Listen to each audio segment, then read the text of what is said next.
Alam mo, madam, tanga lang ang maniniwala na aabot yung jet ski dun sa Spratly. Pambihira naman, oo.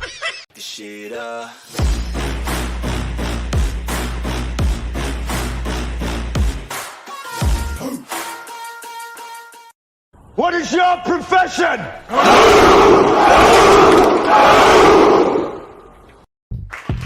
Magandang araw sa inyong lahat. Ako po si Banat Bay at eto pag-usapan natin, may bago na naman pong attack dog. Eto hong si Marcos. Naku po, malupit ho itong attack dog niya. Talagang galit na galit, parang gustong manakit. Kasi kakasumpa pa lamang, talaga nga namang todo-todo na yung nyaw-nyaw niya. Ay, ang problema ho, sabi nga nila, di ba mga kababayan, ang latang maingay ay walang laman. Which is totoo naman kasi dito ho, papakita ho natin na talagang wala hong alam itong babaeng to. Hindi ko alam kung bigla lang talagang inappoint to dahil sa sobrang kasipsipan.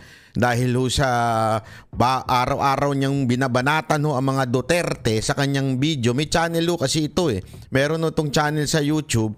At ewan ko nga, meron pa tong radio station, meron itong programa. Ewan ko paano naging abogado ito. Parang walang kaso hatang hinahawakan ito. Hindi, ako nagtatanong lang naman kasi busy kang kakabablog. Busy ka sa radyo mo. O, di ba? Ikaw abogado ka, alam ng mga abogado yan. Dami kong kaibigang abogado. Wala nang oras yan. Wala nang oras manood ng social media. Mas lalo namang walang oras gumawa ng vlog. Actually, may mga nakausap nga akong abogado sabi nga nila medyo parang na hindi pa sa kanila pumapasok na sistema yung ikaw ay isang abogado pero nagbablog ka kasi una-una sabi nila wala daw sa oras at parang medyo hindi pa nila ganun na naiintindihan na parang ang dating sa kanila medyo may katsipan. Pag abogado ka na nagbablog ka, ibig sabihin wala kang kaso. Sa dami unang ginagawa sa kaso, sa isang kaso, kung meron lang, talagang wala ka ng oras. Kaya nga itong babaeng ito, hindi ko alam kung may kaso ba itong hinahawakan, hindi ko alam kung ano ba ginagawa talaga nito sa buhay. Pero ang alam ko, vlogger ho ito. Na bumabanat sa mga Duterte, tas bigla na lang namulat tayo at siya na ho ang taga-attack sa mga Duterte, sa mga Duterte supporter. Bigla na lang naging attack dog at na-appoint. O, di ba? So magtataka ka talaga dito. Mukhang yun ang dahilan kung bakit siya na-appoint. Dahil siya ay maingay at kailangan ng attack dog ni Marcos. Alam nyo naman po si Marcos, medyo mahina ho ito pag nagsalita. Parang hindi mo maintindihan. Uutal-utal. Hindi niya mabigay yung ano niya. Kita nyo sabi niya nung una, hindi nyo ba nakita inconsistency nitong maman to? Sabi niya nung una, hindi siya mag-appoint ng spokesperson. Tapos eventually nag-appoint siya, napalitan. Kada taon napapalitan yung spokesperson niya, di ba? Kaya nga sabi ko nga dito bakit kaya? Siguro naghahanap siya ng pareho niya na gumaganong-ganon din. Wala siya makita. Kaya ayun, pinalitan niya. Hindi. Biro lamang po. Pero ito hong bagong in-appoint niya, ang ingay sa social media. Kakaano pa lang, feel niya na. Feeling ko matatanggal din tong babaeng to feel na niya po yung pagiging spokesperson o press secretary. Tingnan natin kung tatagal ka, babae ka, ha? Ito. Panoorin po natin itong bagong tirada nito at pasinungalingan natin ng mga pinagsasabi nitong press secretary nila. Tingnan ninyo, ha? Pasok. Doon sa gold reserves kasi PRRD mentioned or is accusing the Marcos family of stealing and selling the country's gold. Just so it's clear. Okay. Hindi pa to campaign joke ulit ni dating Pangulong Duterte? Hindi ba tayo nasanay dun sa jet ski promise niya? Na nung naniwala tayo halos sa mga sumuporta sa kanya, tinawag tayong stupid. First of all, eto yung time na sinabi ni Pangulong Duterte na stupid, okay? Para lang sa kaalaman mo, it was in May 2021 na nagbitaw siya about Spratly Island na i-jet ski niya. Okay? Tapos may mga nagsasabi sa kanya, hindi supporter niya. Ang mga nagsasabit naniningil sa kanya. ay yung mga dilawan, pinklawan. Yan o yung mga naniningil sa kanya, sinasabi sa kanya, ba't di ka mga mag-jet ski sa Spratly? Alam mo, madam, tanga lang ang maniniwala na aabot yung jet ski dun sa Spratly. Pambihira naman, oo. Siguro kung matinukan tao, hindi ka talaga maniniwala na yung jet ski aabot ng Spratly. Aabot doon sa pinag-aawayang pambihira naman, oh. Naturalmente, talagang kailangan sabihan, tanga yung mga naniwala doon. At hindi kaming mga supporter yun. Alam namin na it was just a hyperbole, di ba? It was just a, parang sinasabi niya, ako mismo lalaban, mag-jet ski pa ako dyan, di ba? Hindi nga aabot dun eh.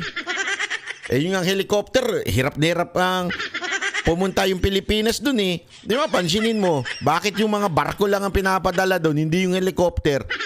Jet ski pa. Ano ba, te? Ano ba? Naturingan kang abogado, pero yung ano mo parang ewan, parang kulang. Tapos sasabihin mo ngayon na tinabihan tayong mga supporter ng tanga. Hindi, te. Ikaw lang. At saka yung mga taong naniwala doon sa jet ski. Kaming mga supporter, alam namin na hindi ho yun totoo. Alam mo namin yun na yun ay joke. Kaya hindi kami naniwala, kaya hindi kami tanga. Ngayon, kung meron man sinabihan si Pangulong Duterte na tanga, yung mga naniwala, kasi mantakin mo maniniwala ka, yung jet ski aabot dun sa island na pinag-aawayan natin. Te, ano yun? Abogado ka, te. Ano nangyari? Hindi ka man lang mag-research? Ano to? Tapos igagamitin mo ngayon yan as your pangunang panlaban sa mga Duterte. Yan ang panguna mong laban eh. Halatang vlogger ka. Vlogger ka ng mga tanso. So pag naniwala ba tayo ulit sa sinasabi niyang ito, baka mapagkamalan niyo tayo ulit at tawagin tayong stupid. Walang naniniwala. Anyway. Ikaw lang yun. At saka yung mga katulad mo. Hindi lang ang naniwala dun. We will take this seriously. Para naman hindi magkaroon ng fake news. Lalo na doon sa mga taong nakikinig sa kanya at maaaring naniniwala pa. Itong issue na to, October 2024, nasagot na ito. Ang nagtataka lang ako, bakit paulit-ulit na binibring up ni dating Pangulong Duterte? Wala ba siya mga economic experts na magsasabi sa kanya kung ano ba talaga ang regular activities ng BSP? Ikaw, wala ka bang researcher na magsasabi sa'yo ng totoong nangyari dyan sa BSP? Bakit kanyo natanong ko kung wala siyang researcher? Mamaya, itatanong nung media magtatanong sa kanya, tingnan mo, nga. Hindi makasagot. Nagmamagaling ka dyan, wala ka namang palang alam. Tingnan mo ha, antayin nyo. Ayon sa BSP, ang pagbebenta ng gold is just a regular activity. How? Why? To pump up the economy. Even at the time. The selling of gold is to pump up the economy. Okay, let's go to economy. Yan. Papakita ko lang sa iyo ha, ate. Ito. Diyan tayo muna.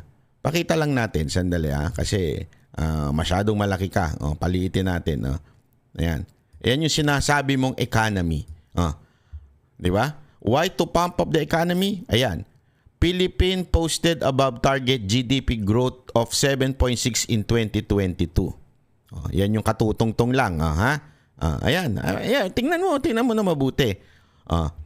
Noong 2023, from 7.6 bumaba ng 5.6. Okay? In 2024, bumaba ng 5.6 pa rin. Hindi sabihin from 7.6 ng 2022, nandun pa rin siya sa mababa.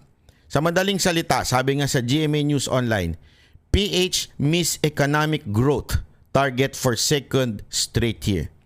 Now, you're saying that the selling of gold is to pump up the economy. Why it didn't happen? Sige, sagot ka. Na magkaalaman tayo. Kung may alam ka talaga. Sinasabi mo ngayon na i-pump up yung economy. Diba? Yan ang sinasabi mo. Bakit hindi nangyari? Remember, Kasi may diskarte ho dyan. Ang gold is like a stocks. Okay? May panahon na nagbebenta, may panahon na tayo ay nagkikip. Ibig sabihin, hindi tayo dapat magbenta. Merong diskarte yan. Okay? Ituloy natin para sa kaalaman ng lahat. O, ayan ha. Diyan pa lang, yung palusot niya na economy daw, sablay na kagad. O, sabi ko nga sa'yo, madam do your research, okay? Do your research. Hindi ka lalagpas sa mga Duterte vloggers. Ang galing po yan sa isang vlogger yung mga clippings na yan. O, ito, tuloy. Of former President Duterte, trabaho na ito ng BSP. Hindi niya ba alam iyon? Alam namin yan. Hindi yun ang sinasabi. Ikaw naman, hina ng kukote mo. Alam namin trabaho ng BSP na magbenta ng gold. That's not the question. Okay? Ang question dito, why? Sa lahat ng nagbenta ng gold, tayo ang pinakamalaki sa maling panahon. Papatunayan natin yan, pero ituloy mo muna yung kakadaldal mo dyan. Okay. Now, sinabi nga dito, ang pagbebenta ng gold, kung mataas ang presyo, dapat ibenta. Sinabi din ng BSP, hindi pwede silang mag-hold that much of a gold. Okay? Now. Sige, dyan tayo sa sinasabi mong gold. Ayan, ipapakita ko naman sa iyo. Yung mismong sinabi ng kapatid na may punto nga siya dito. Ayan, pakita natin. Ang pagbebenta ng gold, kung mataas ang presyo, dapat ibenta. Nakikita niyo yung graph sa taas? Yan po sa kaliwa. Yung kulay medyo green. Ewan ko kung anong kulay yan. Medyo color blind ako Yang nasa kaliwa na yan, nandito sa picture ni above niya, si Claire. Nakita niyo yan? Wala ang Pilipinas dyan na nagkikip. Napakarami ang hindi. Ayan, central banks that bought. Ibig sabihin, hindi nagbenta. Okay? Ito yung mga bansa na bumili. Ayan, malinaw yan Sandali, hindi ko nakikita ng bahagya. Labas natin dito. Wait, automatic ko dasay. Ayan po, ayan. Okay? So, ayan po yung gold. Ang sabi dyan, sa kaliwa, central banks that bought the most gold in 2024. Anong bansa yon bumili ng gold noong 2024? Kita nyo? Nasa kaliwa? Ang dami. Ang dami ho nagbumili. Ibig sabihin, pagka ikaw bumili, kinikip mo yung gold. Sinasabi kasi nitong babaeng to, kaya nagbenta ang BSP, it is because mataas daw ang presyo. Tama, mali? Mataas ang presyo, mukhang pagpapakinggan mo, mukhang totoo. Tama nga naman, pag mataas ang presyo, ibenta mo para malaki ang kita natin. Ang tanong, bakit ang daming bansa ang bumili ng gold doon time na sinasabi mong mataas ang gold? Tama si Amy Marcos dito. Bakit? Tingnan mo sa kanan. Tingnan nyo sa kanan. Sa kanan, central banks that sold the most gold in 2024. Sinong central bank na bansa ang nagbenta ng madami? Same time to Dito sa kaliwa, yung bumili. Bakit ang daming bansa ang mas lalong bumili? Bakit nung sa bentahan na, yung nag-release ng gold, Pilipinas lang ang pinakamarami? Naintindihan mo? Ibig sabihin, ang diskarte dapat, sabi nga ni Amy Marcos, pag nag-reserve ka, nag-iipon ka, hindi ka nagbebenta. Okay? So many countries are in fact in a mad rush to acquire gold. Here we are unloading our own gold. May punto doon. Habang yung ibang bansa daw, nagra-rush sila mag-acquire ng maraming gold. Kasi nga, tumataas yung gold. So gusto nila maraming gold sila. Anong ginawa ng Pilipinas? Nagbenta ng ginto. Yes, you are right. Tama ka sa sinasabi mong natural na trabaho yan ng BSP, pero mali ang diskarte nila. Ibinenta nila ng alanganin. Yan ang tanong dyan. Yan ang sinasabi ni Duterte. Bakit ibinenta ng alanganin? Habang yung ibang bansa, they are acquiring gold. Bumibili sila. Habang tayo, ibinebenta natin. Bakit? Tayo lang. Kita nyo, ang laki ng graph Ang laki ng difference ng graph. Diba? Tayo lang ang nagbenta ng ganyang kalaki. Yung ibang bansa, nagtatago ng gold. Bakit? Yan ang hindi mo maipaliwanag. Kasi nga, madam, kung ikaw press secretary, mag-hire ka ng researcher mo para hindi ka nagmumukhang tanga. Gago! Yun ang totoo. Hindi ho, seryoso ho ito. Para ho hindi ka naman nagiging ganyan. Pinagtatawanan ka ngayon ng netizen kasi mali-mali yan sinasabi mo. Oo, maaari magaling kang abogado sa batas. Pero wag mong pasukin yung mga hindi mo alam. Yan ang totoo. Oh. Tuloy natin 'to sinasabi ni Madam para mas maunawaan natin kung bakit talagang kinuha 'to. Sabi ko sa inyo, hindi na kailangan ng qualification ngayon eh. Basta importante sumipsip ka sa gobyerno to, tirahin mo Duterte, magkakapwesto ka. Nagtataka lang tayo, bakit hindi ito alam ng dating Naks naman, parang akala mo, alam na alam mo, ikaw ang walang alam. Ikaw ang walang alam. Maling diskarte ang magbenta ng gold. Hindi ko alam kung saan mo nakuha yan. Sabi mo, eto the main purpose na sinasabi mo, kaya tayo nagbenta to pump up the economy. Tumaas ba ang GDP? Umangat ba tayo? Hindi. Oh, where the fuck is that yung sinasabi mong tumaas ang ekonomiya? Sorry, I'm not hindi kita binumura. Kaya lang, asa expression yun. Asan yun? Asan yun? Asan po yung sinasabi mo umangat ang ekonomiya nung nagbenta tayo ng gold? Kasi yun ang sinabi mo, pump up the economy. Bumagsak tayo eh. Gets mo? Siguro naman, kuha mo na. O, pangalawa, normal lang nagawain niya ng BSP ang magbenta ng gold. Oo nga, normal. Syempre sila ang in charge dyan. Ang tanong, tama ba yung panahon ng kanilang pagbebenta? Na naayon sa data, hindi sa kwento-kwento mo. Ayon sa data, mali ang magbenta ng madaming gold nun. Siguro bago siya magbigay ng ganitong klaseng intriga, mapapansin nyo sa kanya mga statements, hindi naman detailed. Ikaw, bago ka magbigay ng iyong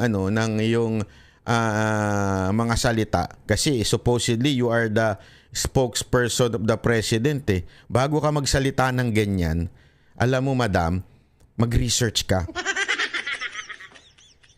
Kasi pinahihiya mo na nga yung presidente, mali-mali pa yan sinasabi mo, mas maganda siguro bumalik ka na lang sa pagbablog.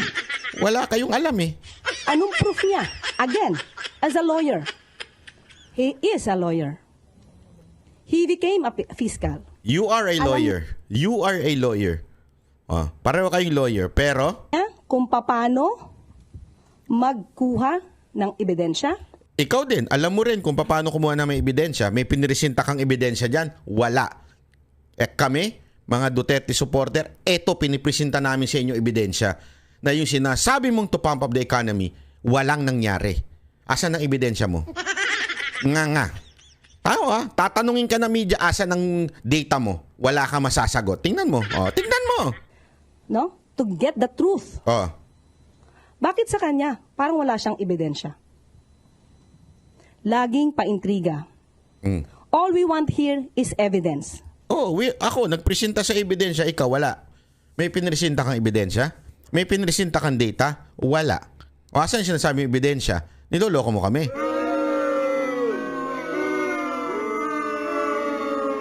Katutungtong mo lang, nagpapakalat ka na ng fake news kasi wala kang ebidensyang pinipresenta. Tama, mali. Ipakita niya. Kung, Hindi mo nga pinapakita. Pag gusto mo pagpakita ng iba, pakita mo rin sa'yo. Asan na yung... Pakita mo yung sa'yo. Asan na? si PBBM o ang Pangulo ang nag-utos para magbenta ng gold reserves. Ayan. Si PBBM ang nag-utos at benta ng gold reserve. Bigla na siyang pumunta dyan. Samantalang sinabi rin ng BSP, solely and manage ito. No? Solely manage. Saan yan? Asan yung ebidensya mo? Ba't di ka nagpapakita? Puro ka chismis. Ako, may papakita ko sa'yo na merong touch ang government dyan. By the BSP. So, paano magkakaroon dito ng hand or pakikialam ang Pangulo? Okay. Saan daw? Ito na naman, bagong argumento mo. Susuplakin na naman natin yan. Wala ka na namang ebidensyang ipinakita. Ako, may ipapakita na naman ako sa ebidensya. Ayan. Okay? Ang linaw dyan. Sinasabi mo, PBBM has no hand in gold sales by BSP. Tanong, sino nag-appoint ng new BSP governor? Si Marcos lang naman. Okay? Si Marcos lang naman. So, sino nag-appoint? Si Marcos. Sino sa tingin mo susundin niya? Yun nag-appoint. Pangalawa, sa baba, Amy Marcos hits BSP decision to sell gold reserves. Senator Amy Marcos on Wednesday grilled the administration economic managers. Ano daw? Ulit. Senator Amy Marcos on Wednesday grilled the administration economic managers. Sino daw? Yung BSP ba? Yung sole BSP na sinasabi nitong sole BSP shall decide. Hindi. It's the economic managers over the Bangko Sentral ng Pilipinas decision to sell. 'Di ba? So, sino po? Alam mo, wala ka kasing alam. Ewan ko kung bagong tungtong ka lang sa gobyerno. Ang executive branch, meron tinatawag yang economic managers. Maraming involved dyan. Budget. Kaya nga, di ba noon laging binibiro ni Pangulong Duterte na madalas siya magsalita tapos biglang lilingon siya kay Jokno. Kasi si Jokno yung yung sa finance. Yan, importante yan. Finance, DOF, tapos yung DBM, syempre yung budget, kung meron pa ba tayong budget na maaalat dyan. At the same time, itong sa BSP. So, hindi lang isang tao yan. Anong ibig sabihin niya? That decision, pinag-uusapan ng presidente. Mas marunong ka pa sa naging presidente. 'Di ba? Huwag kang magmagaling. Wala kang alam sa administrasyon dyan sa gobyerno. Bagong salta ka lang, nagmamagaling ka na. Ayan na nga, linaw-linaw na nga. Ang nag-appoint doon sa BSP Governor si Marcos. Sino ngayon ang sinisisi ni Amy Marcos? Hindi ko sinasabing iba. Marcos din ang nagbumanat. Ang sabi niya, grill the administration's economic manager. When you say administration economic manager, hindi involved si Marcos dyan? Sino yan? Si Abante ba yan? Si Barbers ba yan? Si Cheese Escudero ba yan? Si Dan Fernandez ba yan? When you say administration economic manager, sino yan? Saang branch of government yan? Di ba nasa executive yan? Sino ang pinunong executive? Si Romualdez? Sa bagay. Sa bagay, lahat nga pala siya ang nagdidesisyon ngayon. Madam, bago ka humirit, may I suggest, mag-research ka kasi napapagtawanan ka ng netizen eh. Pinagtatawanan ka ngayon ng mga netizen dahil sa mga hirit mong sablay. Magaling ka siguro mag-vlog at magpaliwanag ng batas. Pero, ma'am, pagdating sa mga ganyan, aral ka muna. Alam mo, may budget naman po yan. Ang alam ko, USEC may budget. Yung ASEC kasi, pili lang ang meron dyan eh. Pero ang Office of the Undersecretary, may budget yan. Huwag mong angkinin lahat. Kumuha ka ng mga alam mo yon na magtuturo sa'yo. Abogado, kung ayaw mong abogado, pati nga yung sa tax, lahat yung pwedeng mag-advise sa'yo. Huwag mong angkinin lahat yan. Baka hindi ka kumukuha, nagtitipid ka. Di ba? Gamitin mo yan para kumuha ka ng mga taong matatanungan mo, tumali-talino ka naman kahit papaano. Kawawa ka naman. Ano to? Kasi unang araw mo pa lang, pinagtatawanan ka na ng netizen. Gusto mo pa, forever kang pagtawanan. Nakakaya naman si Marcos. Mahahalata sobra na sumipsip ka lang, bumanat ka lang sa Duterte kaya ka na-appoint. Di ba? Nakakaya naman, madam. Nakakaya. Ayos-ayusin mo trabaho mo.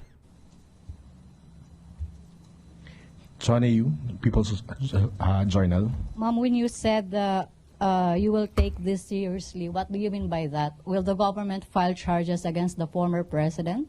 Hindi naman po.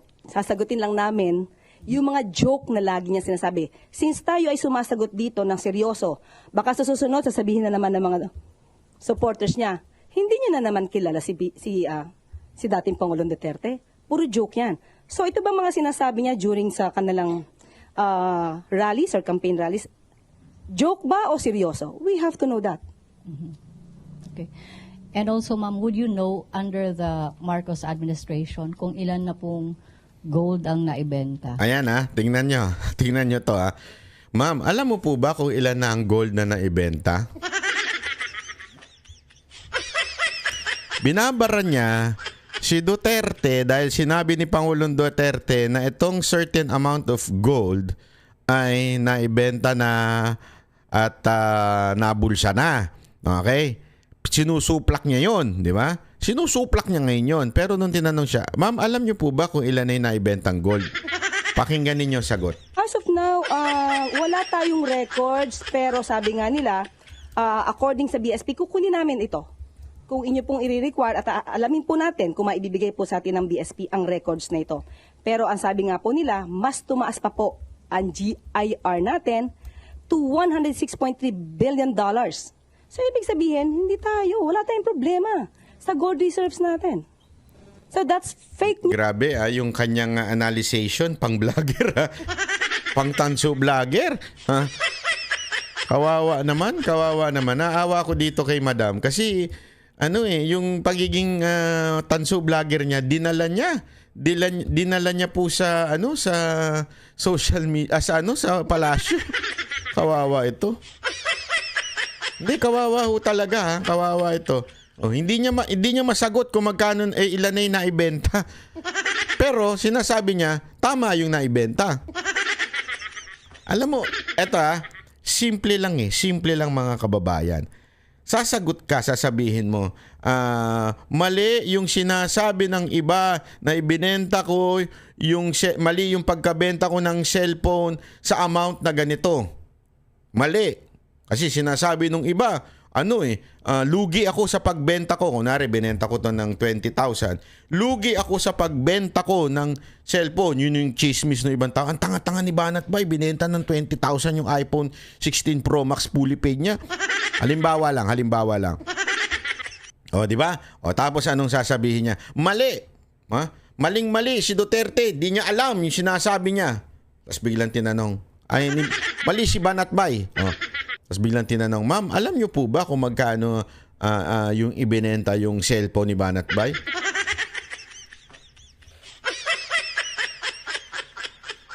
Hindi, basta. Sabi ng pinagbentahan niya, mali. Hindi mo alam yung data, pero ang lakas ng loob mo mambara. Oh my golly, what happened to you, attorney? Akala ko ba we should base our answer and argument on tawag dito, on evidence. Bakit wala po kayong ebidensya mailabas? Sinubukan yung basahin, hindi nyo mabasa. Binigyan ko na kayo ng tip bukas mag-research na po kayo kasi kawawa naman po ang mamamayan kung kayo magsasalita sa presidente tas hindi wala kayong kaalam-alam. Kakahiya ho yun, di ba? Nakakahiya. Sana mag-ano na ho kayo, mag-research na. News. Ang sinasabi nila ay fake news or, mas formal na word, disinformation. Thank you. Next question, please. Do we still have questions from our media friends? Pierre Gutierrez, ABS-CBN. Hi, ma'am. Good afternoon. Ma'am, in responding sa sagot nyo kanina regarding yung naunang statement ni dating Pangulong Duterte, si former Chief Presidential Legal Counsel, Attorney Salvador Panelo said that it's actually... Ayan tingnan nyo to. Makikita mo dito na talagang walang alam si Madam. Bakit? Iba na yung tanong. Tapos na yung gold. Kasi as a matter of fact, humirit na yung pinaka parang nag-host sa kanila. What's the next question? So ito na yung next question. Tingnan ninyo kung paano sinagot ni Yusek. Kakahiya talaga. The government the Duterte the Marcos administration that's the biggest spreader of fake news. And I quote yung sinabi niya kanina sa ANC. It's funny because it's the government, the huge corporation of fake news. For instance, when the police assaulted the KOJC, they were saying the police were not armed. They say there were no blanks in the BICAM report, which was the basis of the enrolled bill that was signed into law. Your comment na po. So si Attorney Panelo yung nagsabi na The biggest spreader of fake news yung spreader ng fake news. Unang-una, ang usapan dito ay about the gold reserves.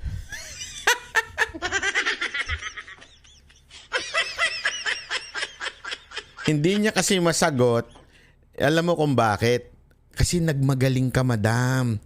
Hindi mo napanood yung entire speech ni PRRD.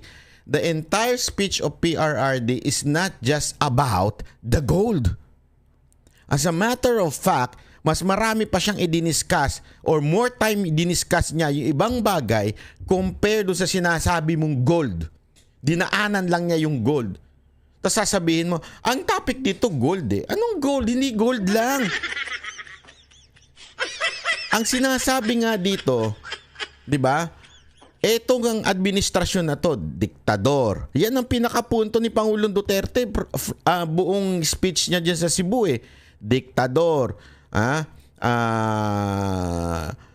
Babagsak ang ekonomiya.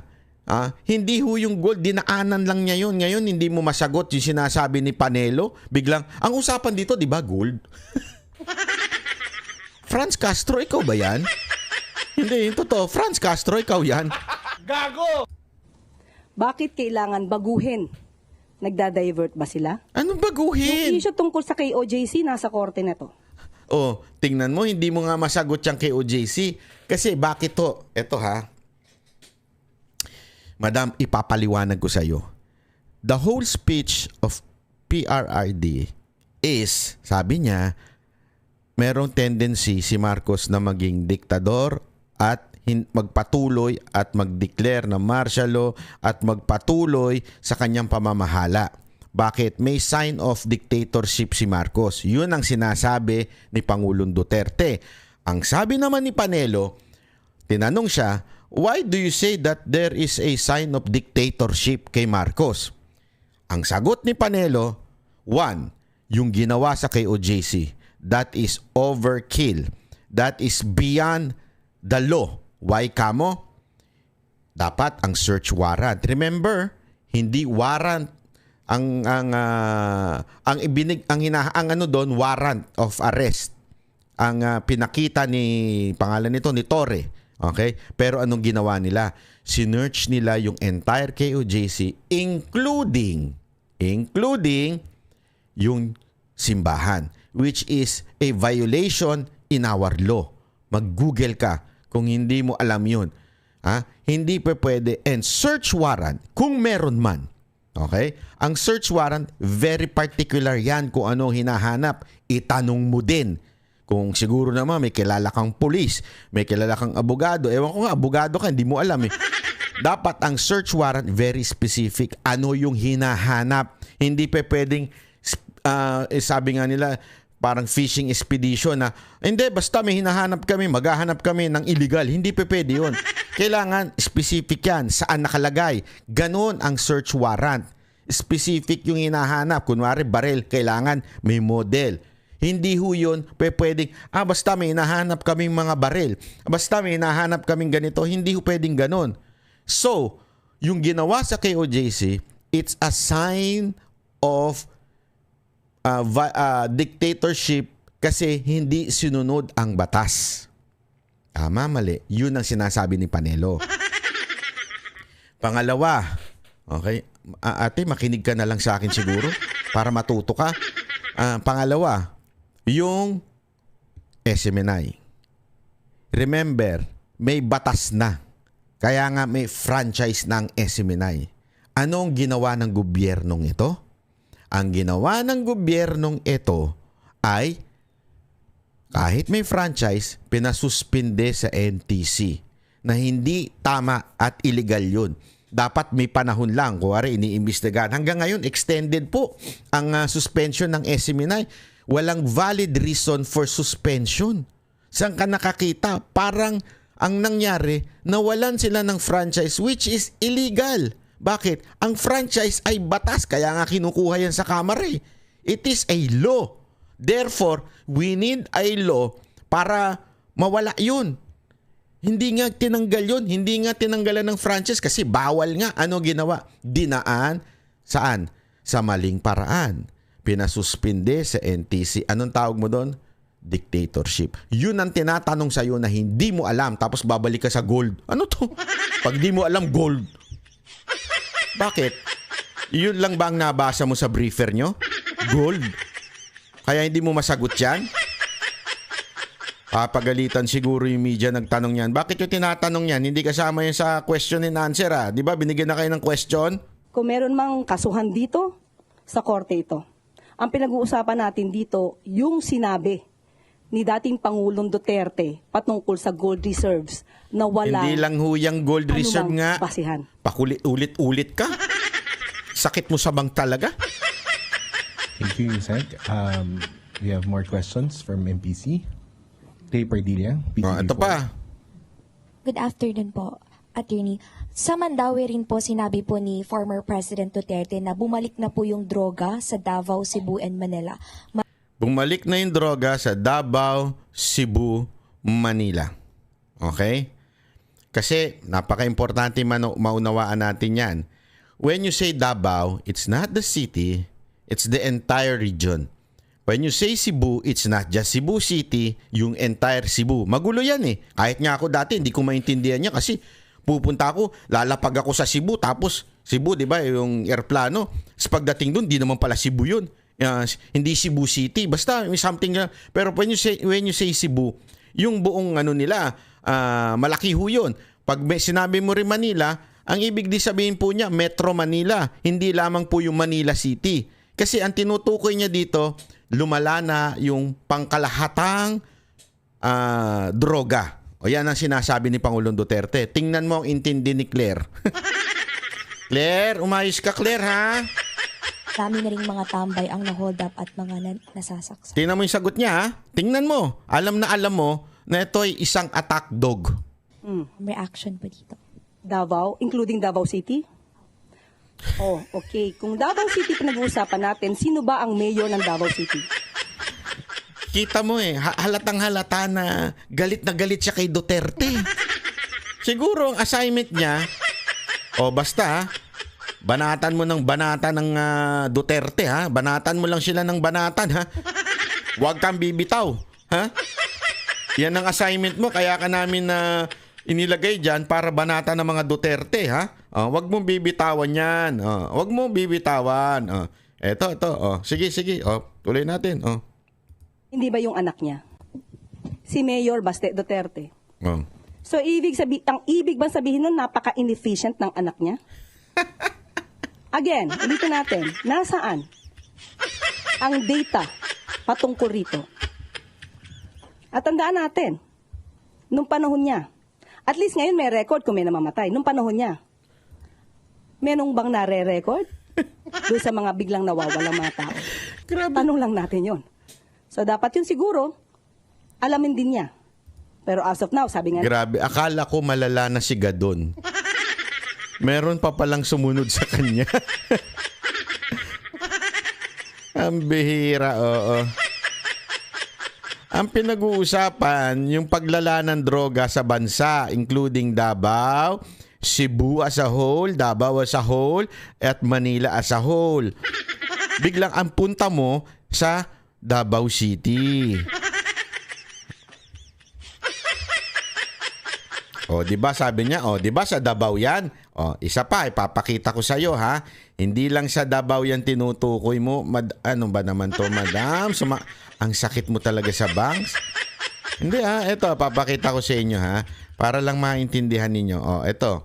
Ayan, Ayan. Ayan yung sinasabi niya kasing sa Davao eh. Ang hindi niya naintindihan, Davao del Norte yan.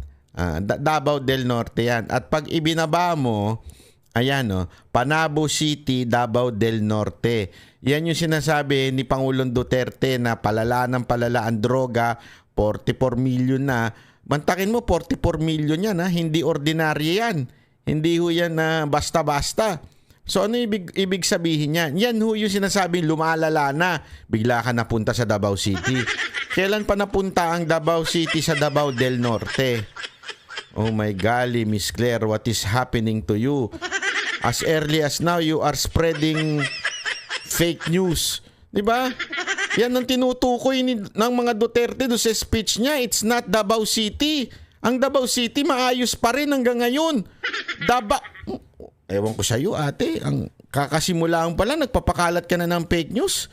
Kinuha ka ba para maging propagandist ng gobyerno to? Atin, anak niya ang namumuno sa Davao City. Bakit ganun ang kanyang lungsod? Ivan Medina, GMA7. Ma'am, easy lang. Na-appoint na kayo. Bakit? Tatanggalin ka ba? Pagka sakaling hindi mo binanatan si Duterte? O dahil talagang feel mo lang banatan si Duterte, yan ang dahilan kaya ka na-appoint. So, paninindigan mo na. Yusek, kakapanumpan pa lamang po ngayong araw na ito as Undersecretary and Palace Press Officer. And you come out with guns blazing. Ito na ho ba ang magiging communication stance ng Administrasyong Marcos starting today? Siguro ganito lang po talaga ako. When it's for the truth, ilalaban natin yan. Wala tayong, hindi tayo... Okay naman yun. Okay naman yun. Kung ito'y para sa katotohanan, okay lang na ilaban. Pero mag-research. Para hindi tayo nagmumukhang tanga. Mag-research po tayo. Kasi pinagtatawanan kayo ng netizen. Yan ang problema. Pinagtatawanan kayo ng mga netizen. Tingnan niyo yung mga comment doon sa social media. Tawan-taho ang mga netizen, no? Sasagwa ng anumang fake news.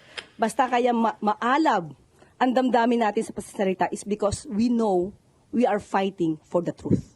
Do you think it has come to a point that the administration needs to take this, firmer stance against fake news because it has already gone to worrisome levels? Yes. We have to fight for that. We have to fight against fake news. Otherwise, yung mga tao na naniniwala. Ikaw nga ang nagpakakalat eh. Ang sinasabi ng mga Duterte, di Pangulong Duterte, Davao eh.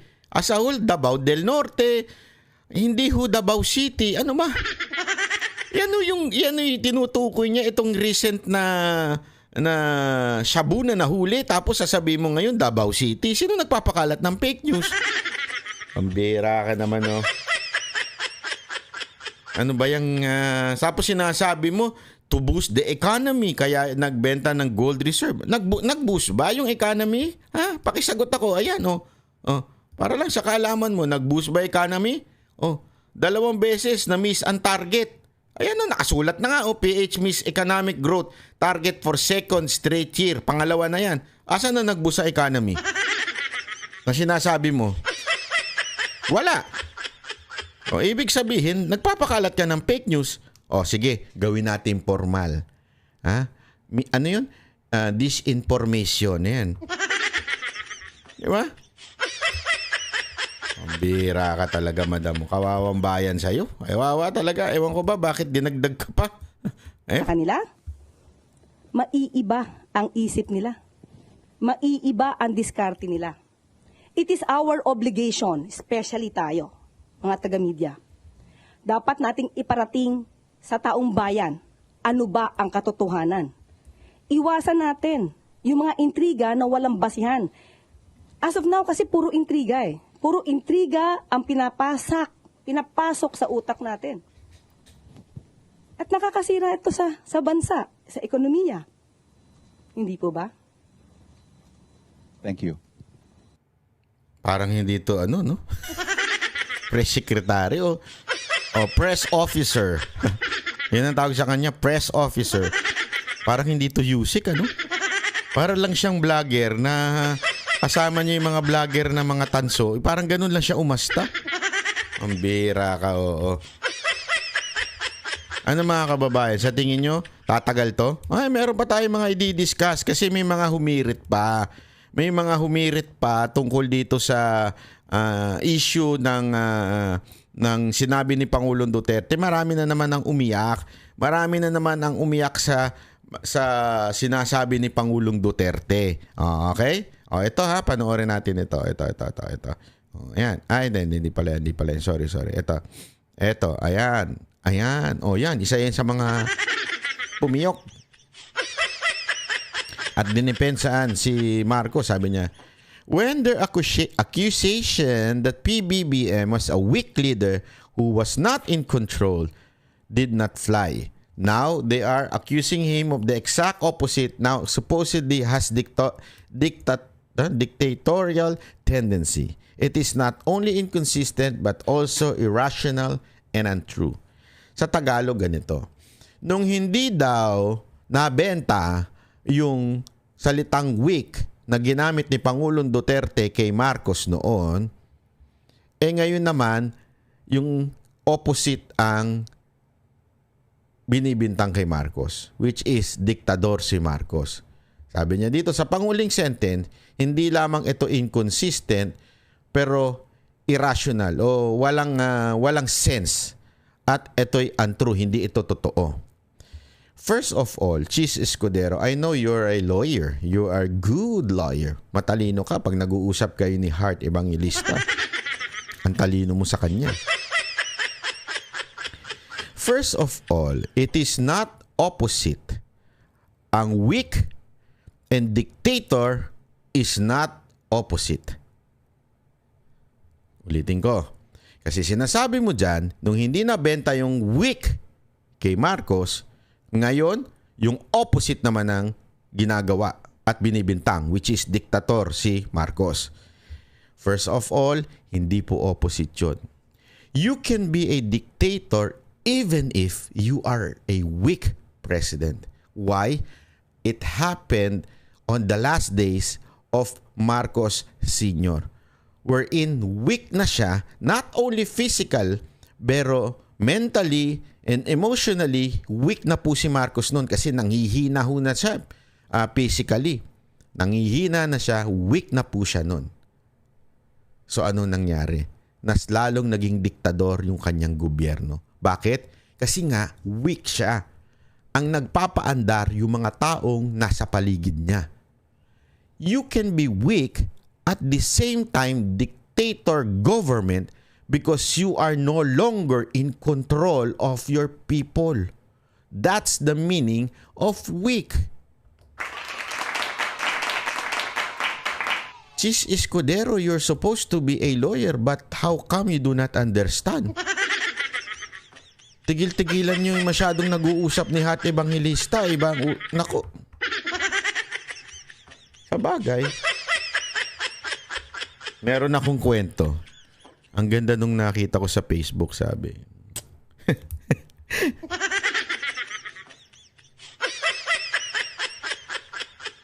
Bakit? Sabi wala akong sinasabi tungkol dito kay hindi to tungkol dito kay Chis Escudero tsaka kay Hart Evangelista. Hindi tungkol sa kanila to.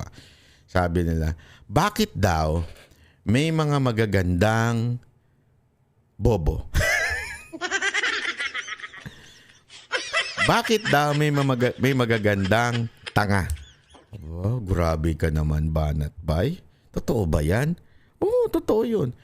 Kasi, sabi doon sa nakita kong post, kung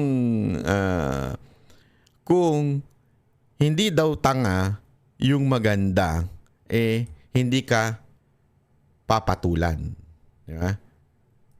Kasi nga, tanga siya kaya ka pinatulan. At hindi ka naman makakakuha ng jowang maganda kung hindi siya tanga. Para maging patas ang labanan, di ba? Ganun ang siste. Ganun ang siste. Ewan ko sa'yo. Hindi, totoo, di ba? So, wala. Kwento lang yun. Sumegway lang ako. Commercial lang. Patawa lang. Diba? Patawa lang yun. Walang kinaugnayan yung kay Cheese Escudero tsaka kay Heart Evangelista.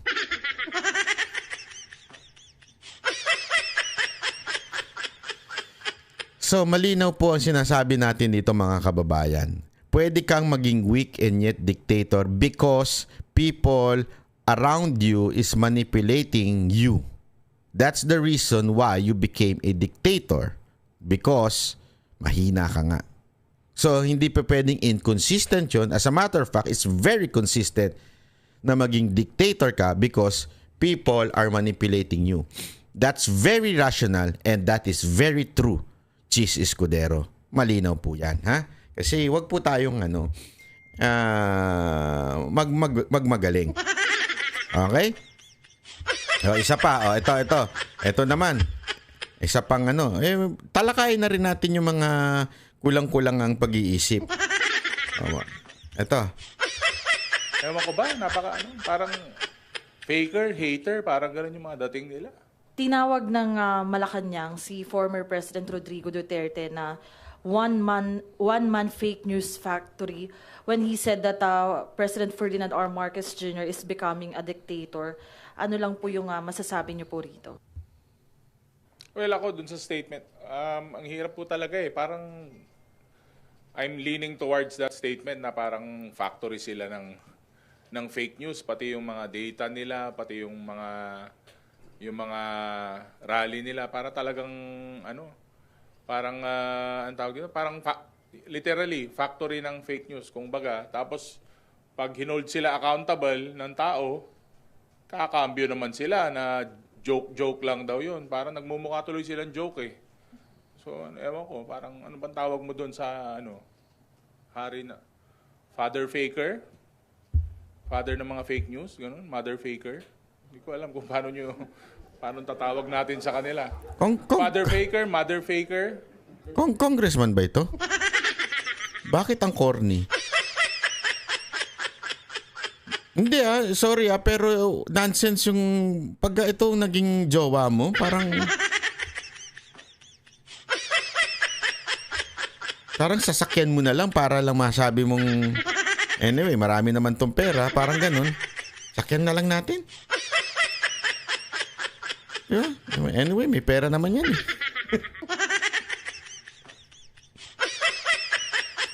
mali. Kasi wala Ang tinanong siya, anong sagot mo? Basta, mother faker, maker, breaker marker. Kawawa ang bayan natin. Alam mo, no wonder talaga. Kailangan natin ma-educate ang mga tao. Kailangan talaga, alam mo, tama sila gusto mong maayos ang bansa, ayusin natin ang edukasyon. Alam mo kung bakit? Kasi pasensya na po pero pag isang tao ay hindi edukado, hindi talaga na-educate, konting bigay mo lang ng pera, mauuto mo na. Diba? Bigyan mo lang ng pera yan, iboboto ka na yan. Kasi nga hindi edukado. That's why may mga ganito tayong congressman Walang kwenta magsalita, walang kwentang sumagot. Ang ayos-ayos ng tanong. Di ba yung mother faker yan father faker? Ano ba? Kawawa ba? Alam mo kung saan ka mang distrito, kawawa. Anong tawag sa mga anak nila? Fakerist? Ngayon? Para mga ganun yung dating nila, para mga super villains. Ala, kapapanood nito ng Netflix. Isa pa to? Pambihira. Kaya tinan mo yung bilin mga kailangan parang super. Awawa talaga tayo. Awawa tayo kung ganito congressman natin. Wala talang patutunguhan tong bayan natin. Ba? Ano nakukuha nila sa pag-imbento ng fake news saka paninira sa... Hindi, sagutin mo. Ang problema sa hindi mo sinagot na maayos, tinatanong ka about yung sinasabi ni Pangulong Duterte. Tapos, pag hindi ka makasagot, tatawagin mo lang fake news. Anong tawag sa'yo? Walang laman. Diba? Hindi, simple lang mga kababayan. Diba? Kung ikaw tinanong, ano masasabi mo tungkol sa sinabi ni Duterte about dito? Alam mo naman yan, fake news yan. Without even presenting any argument that would prove your point na si Duterte ay fake news, tumawa ka lang as if minamaliit mo lang yung sinabi na hindi mo man lang nagpresenta ng argument. Anong tawag sa'yo? Ano ang tawag sa'yo? Ikaw sumagot. May laman po ba yung utak nyo? Pagka ganun ka na lang humirit? Hindi, fake news yan. Walang alam yan. Di marunong yan. Ganun na lang. Ganon. Di ba? Lalo na sa House of Representatives. Parang ngayon kasi nakikita nyo napaka-aktibo ng administrasyon, katuwang ang House of Representatives. Ang dami nating naibababang tulong sa tao, ang dami nating solusyon na nagagawa. Yung mga problema natin na nandyan, ang target natin, mahanapan ng solusyon. Pero bawat galaw sa bawat pagtulong sa taong bayan, pagbigay ng positive na response sa katulong, gagawa na naman nila ng fake news, saka mag-iimbento na naman sila ng hindi totoo na mga sitwasyon. So, ewan ko ba, parang faker, hater, parang gano'n yung mga dating nila. Mga ang tawag doon? Bad vibes. Diba? Pre, napapagalitaan ka sa mga lingwahe mo. Bad vibes, pre. Bad vibes. Halatang halata, pre. Ay, intindihan na namin yan. Hindi mo na kailangan ispellingin yan, Brad. Alam mo na, bad vibes yan, pre. Ano ba yan? Okay ba yan? Good vibes ba tayo dyan? Ayos ba yan, pre? Ano ba? Malakas ba ang ano yan? Okay ba? Tama yan? O ano? Hindi, pre. Ano lang to? Sakto lang to. Good vibes to, pre. Chill lang ang tama nito, chill. Sakto lang ang tama nito. Medyo ano lang ito, slight lang, slight. Medyo konting hallucination lang. Ayoko pre, ayoko ng bad vibes, ayoko ng pagka tinamaan ka para ka nababaliw. Ayoko ng bad vibes pre, Gusto ko yung good vibes lang. Yung chill ka lang. Parang usapang ano yan Parang usapang nagpa-party sa mga hotel room. Alam niyo yung mga ganun, uso yun eh. Diba? Daming namatay sa ganun eh, yung nagpa-party sa hotel room tapos alam mo na kung anong gagawin doon. Pero pag good vibes ka na, discarding ka na sa mga kahit lalaki, banatan mo na. Ano na yan? Bang bang never the floor. Bang bang, kanta yan Hindi yan masama, hindi yun mura. Kanta po yun.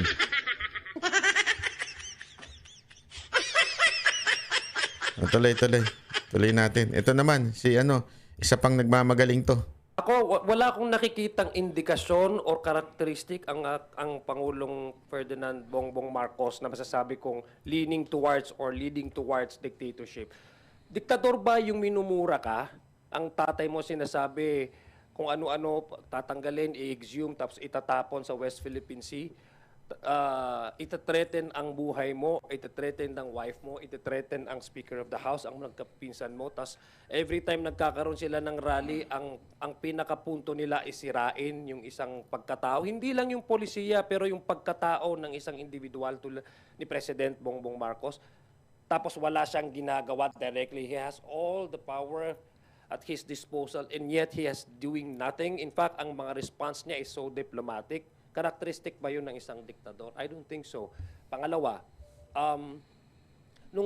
itong ginagawa ng administrasyong ito, he respects the separation of powers. He does not even want, maraming mga legal opinion na sinasabi, President, you request the Senate to convene for an emergency session. He did not do that. Because he respects the separation of powers. Sagutin muna natin yung sinasabi niyang minumura, ginaganito, binabantaan, hindi daw ba wala naman daw ginagawa ang presidente. That's not true. As a matter of fact, you use PNP and the NBI to charge VP Sara Duterte. Don't tell us na walang ginagawa. Si Pangulong Duterte ang walang ginawa sa 6 na taon na pagbabatikos ng mga dilaw, pinklawan at higit sa lahat ng kanyang vice-presidente.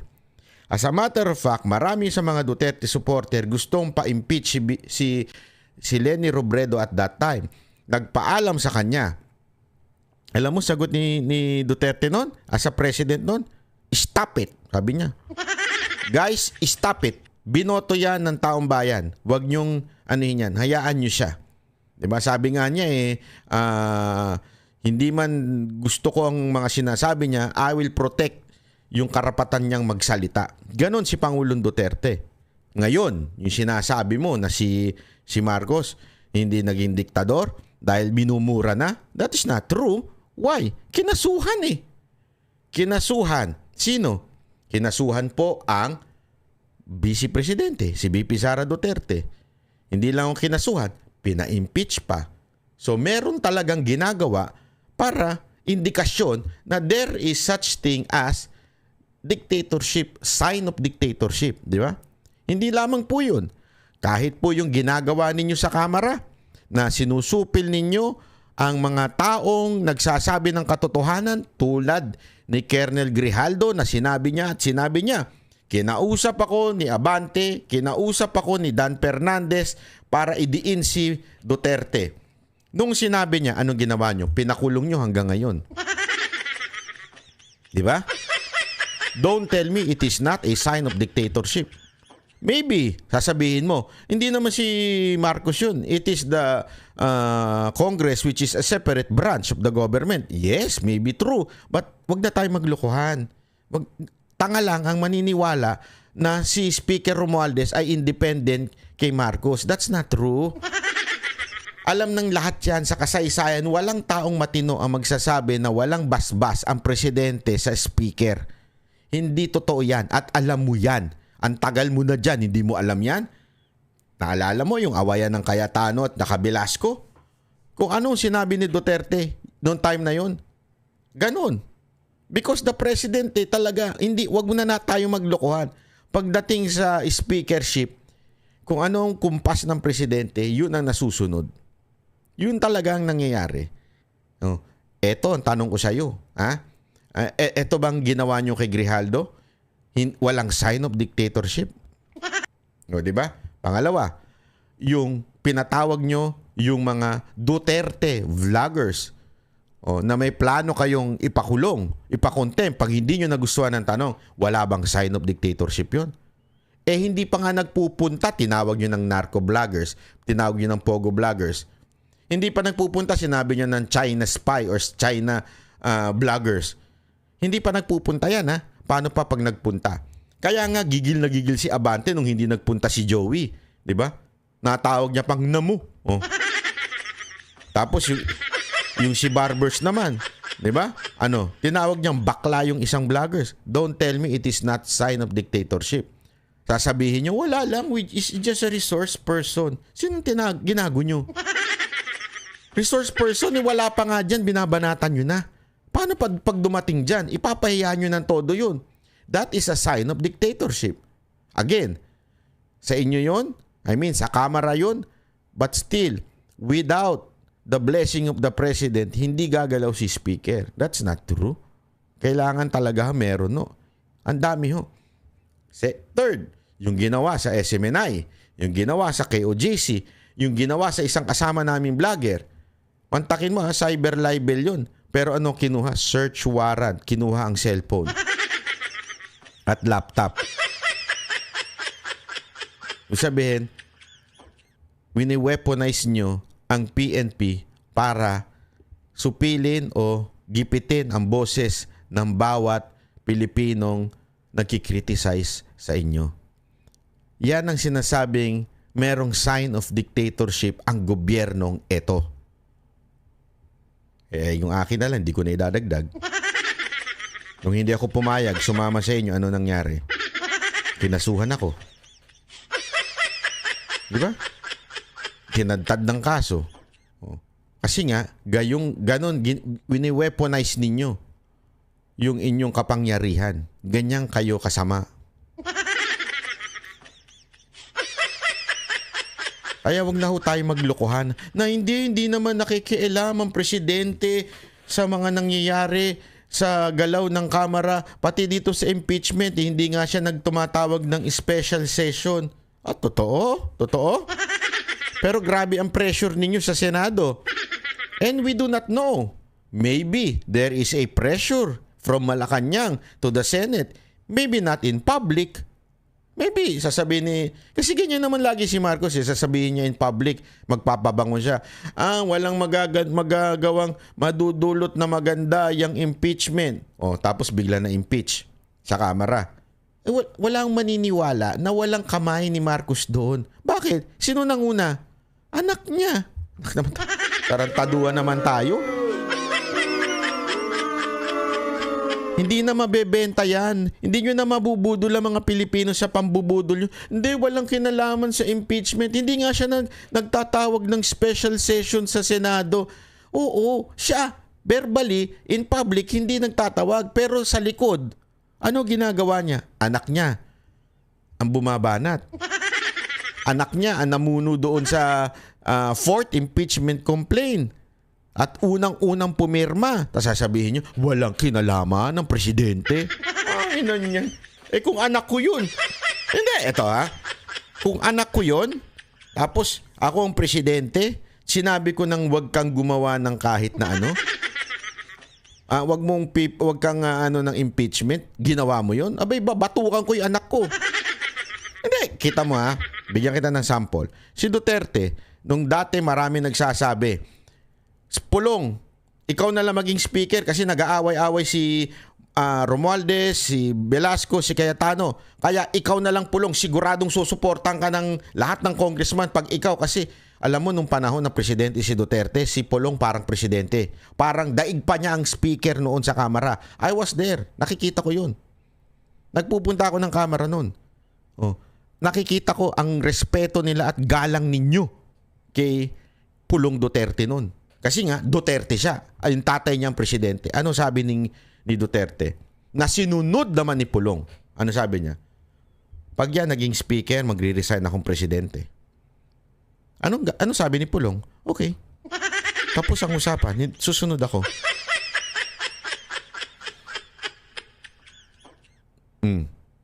Kasi nga, yun ang totoo.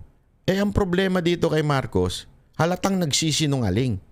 Halatang hindi tinutupad yung sinasabi niya. Ilang beses niya, ang dami niyang sinabing iba sa ginagawa niya. Ito na lang impeachment Isang malaking katarantaduhan na sasabihin na walang kinalaman ng presidente pero ang namuno at unang pumirma yung anak niya. Malaking katarantaduhan po yun. Huwag na ho tayo magpaikot-ikot. Ginagago nyo na ang Pilipino. Hindi na magpapabudol ang mga Pilipino sa inyo. Maraming salamat po. Ako po si Banat Bay. What is your profession?